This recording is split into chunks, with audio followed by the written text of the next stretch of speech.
So this is a vapor pump. It's not a liquid pump. It's not an air pump. It's not a nitrogen pump. It's a vapor refrigerant pump. This unit is designed to increase the pressure of a vapor refrigerant. You all sometimes may hear people speak of, oh, you're slugging the compressor, or look it back to the compressor. Well, that's pretty well a death sentence for these type of compressors. This is a hermetically sealed compressor, which means it's airtight. What I do is like to open them up so you can have a better look at how the system works. But before we get into that, let's have a look at the model plate, data plate. There's a lot of great information on there. So you can see that the manufacturer, the refrigerant, the model number of the compressor, and then it's your lock rotor amps is 6.5, so LRA, lock rotor amps. That means if this unit gets seized up for any reason, that's what you're going to look for. You're going to look for that amp draw, and if you're getting close to that amp draw or over that amp draw, then typically you're going to have a locked compressor. But before you determine it's 100% locked, you need to look at the starting components. So what I like to do on these type of compressors is I like to record this model information and then go to the manufacturer and pull up a data sheet. So this picture is not identical to this compressor because we have a discharge port out of the side of the compressor, and our suction and our process stubs are on the top. So a lot of great information on this. It'll let you know what the power supply is for the unit. So we know it's 115 to 127, 60 hertz. You can look down at the general information. It's an off-on. It's hermetically sealed. Capillary tube. 1/6 horsepower. We can look at what the oil charge is. So if we take that compressor off and drain the oil, we're expected to see somewhere around 160 milliliters. Now obviously that's probably going to be a little bit lower because there'll be refrigerant oil left in throughout the system in the evaporator, a little in the condenser, and a little bit into the tubing.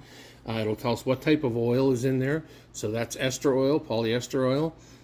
So don't get that confused with mineral oil. It'll also tell you what the starting components are. So this is a PTC starter, and it'll also tell you what the overload protection is. So that's the overload protection for this unit. So if you're ever wondering what overload a compressor takes, say you have to source one, you can look at this data information from the manufacturer, and there's lots of great information on there, and the refrigerant type that it is. If it's not labeled on here or it's not on this label, you can look it up on the data sheet. And then there's lots of other information in here that you can breeze through: the performance curve, evaporator temperatures, cooling. This is the drawing for the compressor, so it's going to be different than the one that's on the front, but you can see and it'll identify what ports are what. So if you ever get confused, or you're not sure if it's not labeled on the compressor which ports are which, and you want to verify it, you can look this compressor up and it'll tell you which ports are which: suction, process, and discharge. So on this compressor, this particular compressor, this line here will be your discharge line.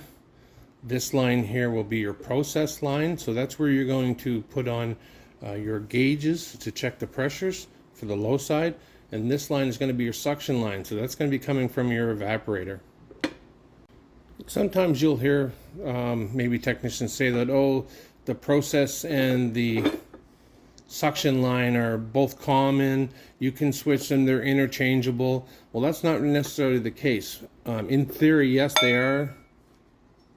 One port being here, one port being here. They are common in the can, inside the compressor, but there's a slight difference. Is if you can see this little nipple sticking out here, and this one here is flush.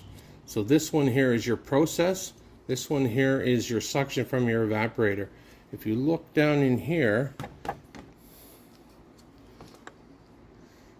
there's a little port right in there.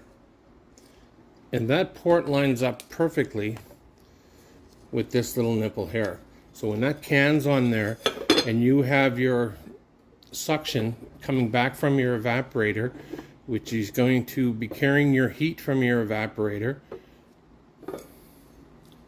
It's going to come out through this nipple and basically channel itself into here.